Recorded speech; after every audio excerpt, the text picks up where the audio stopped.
나이트버드는 최근 반년 동안 무려 80%의 승률을 보이며 강력한 폼을 유지하고 있습니다.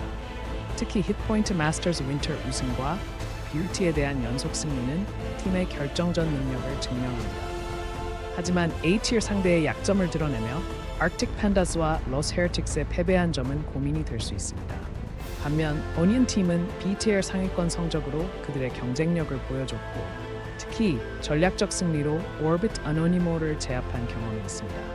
다만 33%의 낮은 승률과 최근 경기에서의 부진은 약점으로 작용할 수 있죠. 종합적으로 이번 경기는 나이트버드가 이길 것 같아요. 미사 e스포츠는 최근 반년 동안 86%의 뛰어난 승률로 상대를 압도하는 모습을 보여주었습니다. 최근 2연승과 5경기 중 4승을 기록하며 상승세를 타고 있죠. 특히 상위 랭크 팀들인 BG와 카마이닝 코르프 블루를 꺾으며 큰 무대에 대한 적응력도 증명했습니다. 하지만 월간 승률이 67%로 하락한 점은 변동성을 드러내며 국제 경험이 부족하다는 점을 시사합니다. 반면 팀 피닉스는 유사 등급 터키 팀들과의 경험으로 지역 맵 지식을 갖췄지만 최근 승률은 0으로 경쟁력을 찾기 어려운 상황입니다. 3연패로 인해 폼도 떨어져 있어 아쉬움이 큽니다.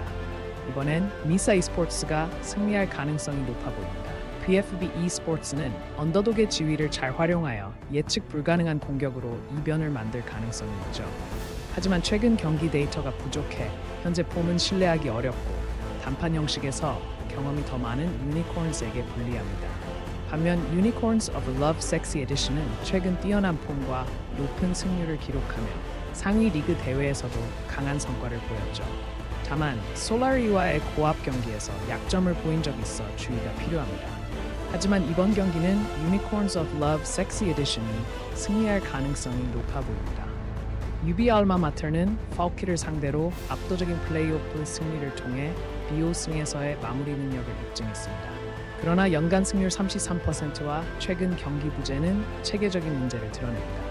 반면에 바르사 e스포츠는 안정적인 56% 승률과 함께 EMEA 마스터즈 참가로 경험을 확장했습니다. 하지만 최근 승률 하락은 폼 저하의 신호일 수 있죠. 이러한 요인을 종합해 볼 때 바르사 e스포츠가 승리할 가능성이 높아 보입니다.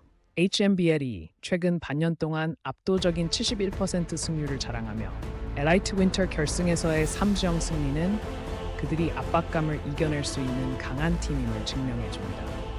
하지만 지난 5경기에서의 2승 3패, 특히 EMEA 마스터즈에서의 연패는 강한 상대에 직면했을 때의 약점을 드러내고 있는 상황인데요. 맵밴 데이터가 없어 전략적 예측에 어려움이 있다는 점도 부담입니다. 반면 타이탄즈는 상대적으로 낮은 기대 승률에도 불구하고 이를 공략하여 HMBLE의 불안정성을 터뜨리려는 의지를 가지고 있습니다. 다만 최근 경기 데이터나 평점이 부족하여 HMBLE의 전략에 대비하기 위한 준비가 다소 부족할 수 있습니다. 이번 경기는 HMBLE가 승리할 가능성이 높아 보입니다. G2 노르디는 최근 6개월간 74%의 승률로 안정적인 경기력을 자랑합니다. 특히 EMEA 마스터즈 A티어에서의 경험은 굉장한 강점입니다. 하지만 최근 한 달 승률이 50%로 떨어진 점은 경기력 변동성을 보여주며 약점으로 작용할 수 있습니다. 한편 커플랜드 행그리 나이츠는 BO1 경기에서 깜짝 승리를 만들어낼 가능성이 있어 주목됩니다. 하지만 지난 6개월간 승률이 22%로 급감하고 G2 노르디와의 직전 매치에서 패배한 점은 부담으로 작용할 수 있습니다. 이번 경기는 G2 노르디가 승리할 가능성이 높아 보입니다. 또 보러 오세요.